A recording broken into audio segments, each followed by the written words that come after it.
what are your emotions on going back to Denver? Got to go win a football game. How did they treat you there? Great. Did you ever talk to at No. the time he said he never? Nope. Did he reach out, or you didn't accept the call? Or? Nope. I love Nope. Nope, delivered in a certain way, sends a message unto itself. Nope. He call you? Nope. Nope. So, Sean Payton had those comments to Jarrett Bell of USA Today back in August, very critical of the Broncos, very critical of Nathaniel Hackett, very critical of the Jets, and here we are at Week 5. We knew it was going to be a storyline as the Jets and the Broncos prepared to get together, but frankly, Peter, the bigger story is which of these teams has a chance to turn it around, if either. I think this is a critical game because the winner reasonably has a chance. The loser falls to 1-4, and in a tough AFC playoff field, you can't lose many more than 4 and still be alive for anything. And if we think the Jets turn the corner Broncos, on Sunday night, win or lose this week. I'm sorry to interrupt you. I think win or lose this week. This is all window dressing for the Broncos. I don't see, after what I've seen in them so far this year, to me, what was so interesting this week is, when they basically fired Gregory, when you fire a player, that is from the Belichick Parcells, now Peyton playbook. When you're not happy with your team, you're going to start throwing people overboard. And that's what this is, a bad signing by Denver. And somebody's going to go.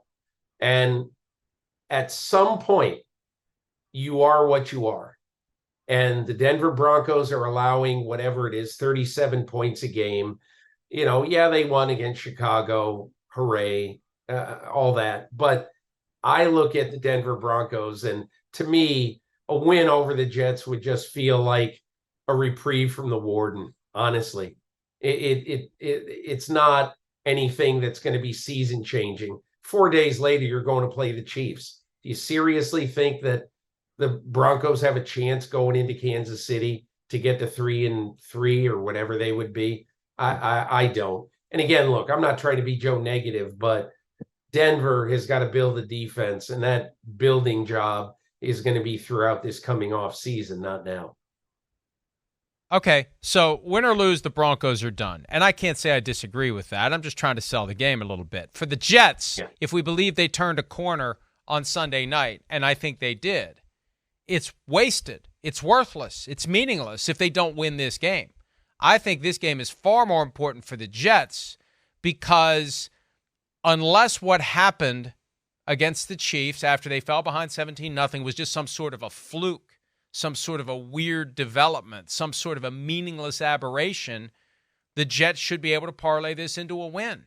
Zach Wilson, we see a different guy. Offensively, we see a different attack. They're going against a very bad defense. They should be able to move the ball and score points, and their defense is very good. They made Patrick Mahomes look somewhat mortal on Sunday night. That's why, when we were doing the Dog of the Week last segment, that's why my other choice is the Jets.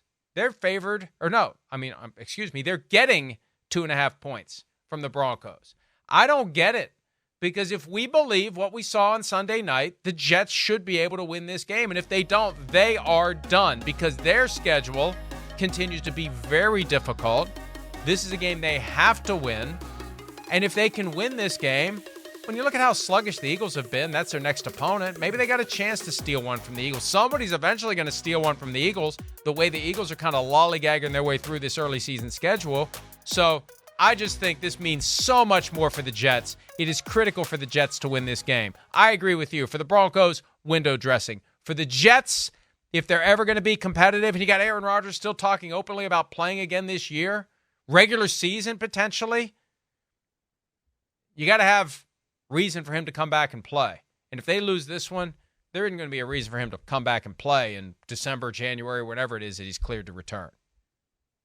3 notes. Number one, when you see Nathaniel Hackett speak the way he spoke in that clip that you played, with everything is a monosyllabic answer, very terse, everything like that. Okay. That means that it is simmering below the surface that he wants to kill the Denver Broncos. He can say whatever he wants about how, hey, I got a chance to be a head coach. I'm grateful to the Walton Penners. I'm this, I'm that. He's not. So, and what Sean Payton said is just the icing on the cake. He wants to kill the Denver Broncos, period. Okay, number 2, I want to believe in Zach Wilson because when he came out into this league and I watched a lot of his tape from Brigham Young, I said, this guy is an NFL quarterback for this decade, for this day, for this generation. He's perfect. He gets out. He's got a very strong arm. He's a great mobile. He can throw on the run well. And he hasn't been that so far. He has been, awful overall so far. However, we saw enough in probably 3 of the quarters that he played last Sunday night to say, not so fast. Let's give this guy one more chance. And that's what this is. You can't unsee what you had seen before then. But at least he gives you a reason to turn on the television if you live in Moonachie this weekend, or if you live way out on Long Island and you've been a Jets guy, to basically say, all right, I'm giving him a chance. And the last thing I would say is that this game to me is big for the Jets for all the other reasons too. Anytime you go play a road game, even against a bad team, if you're the better team, which the Jets are, if you're the better team, you have to just show that, and you have to prove that in all ways. I think there's pressure on this defense to absolutely, totally stifle Russell Wilson in that offense, and I think that's the message that Robert Saleh is going to give those guys. Hi, it's Mike Florio. Thanks for watching PFT on YouTube. Hit subscribe for the latest news and analysis from Pro Football Talk.